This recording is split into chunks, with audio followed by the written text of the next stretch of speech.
আসসালামু আলাইকুম।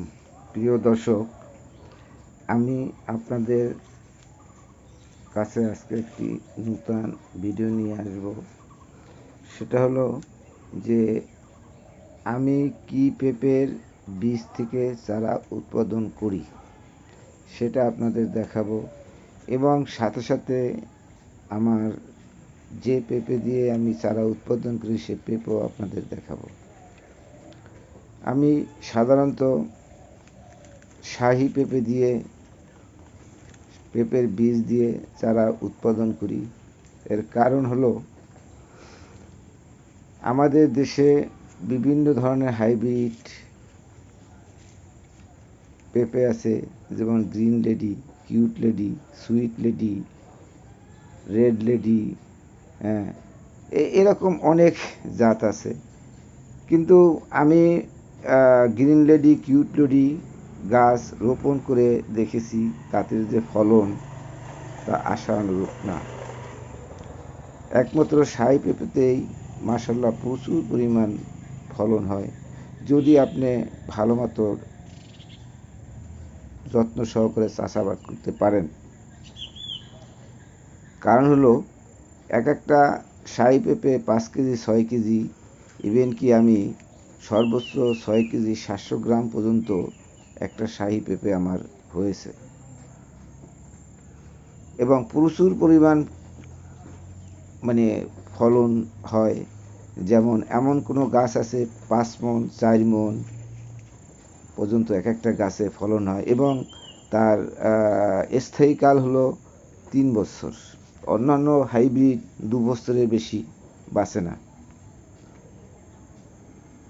আমি যে বীজগুলো করি তা আমার গাছ থেকে বড় বড় পেঁপে বাছাই করে এবং ভালো মতো পাকাইয়া তারপরে আমি বীজ সংগ্রহ করি, এবং সেই বীজ দিয়ে আমি চারা উৎপাদন করি। আমি একজন নূতন উদ্যোক্তা। আমি চারা তৈরি করতে গিয়ে বহুতবার ধরা খেয়েছি, এবং বাজার বিভিন্ন কোম্পানি থেকে চারা ক্রয় করে আমি অনেক ধরা খেয়েছি। এমনও আছে 300 চারার ভিতরে আমার 150-200 চারা নষ্ট হয়ে গেছে। 100 চারা নিয়ে আসছি, 100 চারাই নষ্ট হয়ে গেছে। তাই আমি নিজেই চারা উৎপাদন করা শুরু করেছি। এর কারণ হলো যে নিজে চারা উৎপাদন না করলে একটা অ্যাগ্রো ফার্ম কোনোভাবেই টিকানো যাবে না। তাই আমি অনেক চেষ্টার ফলে আমি সফল হয়েছি। প্রিয় দর্শক, এই গাছটা দেখেন, এই গাছটা এখনও একটা পেঁপে আছে, তার 6 কেজি ওজন হবে। প্রিয় দর্শক, আমি আমার পলি হাউসে চলে আসলাম। দেখেন আমার পলি হাউসে চারা রোপণের কাজ চলিতেছে। অলরেডি আমি প্রায় 300-র মতো চারা বিক্রি করেছি। হ্যাঁ, এখন আরও অনেক চারা তৈরির প্রসেসিংয়ে আছে।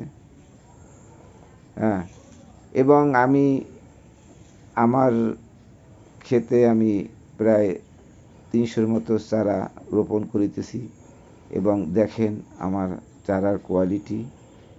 হ্যাঁ, আমি যদি আপনাদের একটু ভালো সাড়া পাই তাহলে হয়তো আমি আরও একটু ভালো করতে পারবো।